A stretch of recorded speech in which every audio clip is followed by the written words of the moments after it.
and then any other CH2 on that molecule would be 2 signals. So it's kind of like correct. Okay, let me clarify. Okay. Okay, repeat what your TA said because I think it's nice that we can clarify this. Yeah, so on a molecule, if there's a chiral carbon. If there is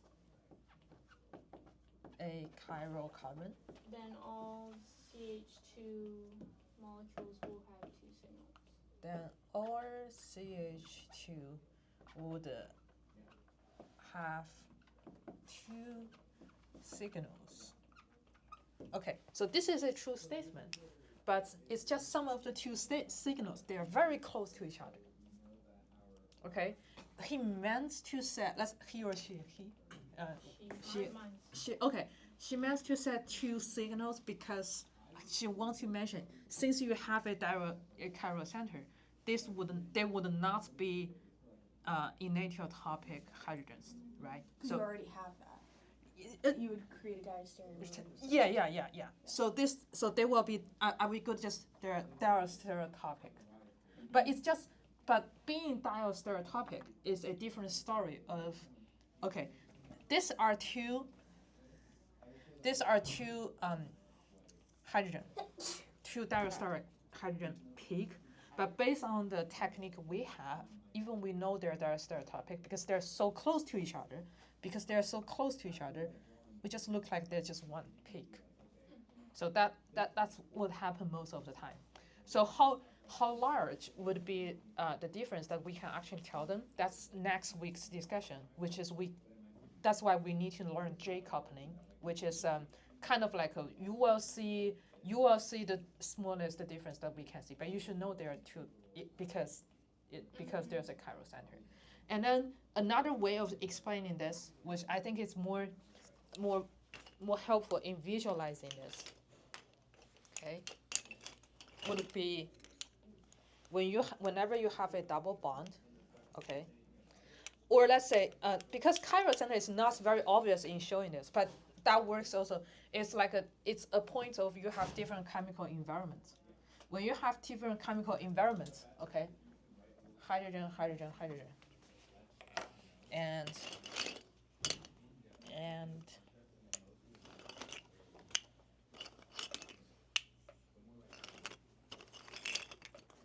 let's just do this.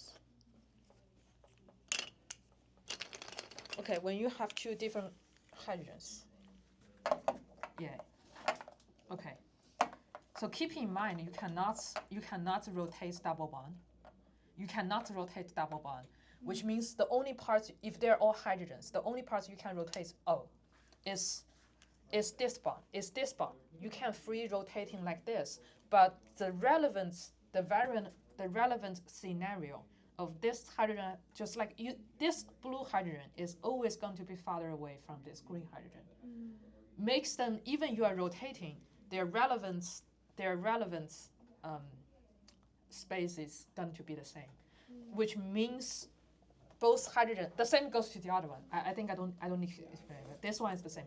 The relative space of green, brown, and blue hydrogens are fixed.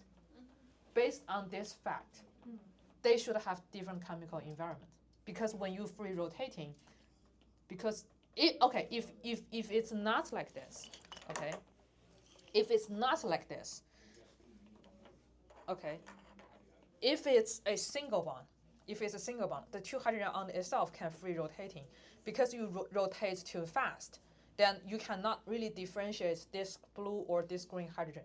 They look the same peak. That's chemical. Their chemical environment is the same because you can free rotate the single bond. But when you have double bond, because you cannot do the free rotation, these 2 should have 2 different chemical environments. Okay, they are definitely diastereotopic. Which 2? The blue and the brown? All of this, 1, 2, 3. They're all.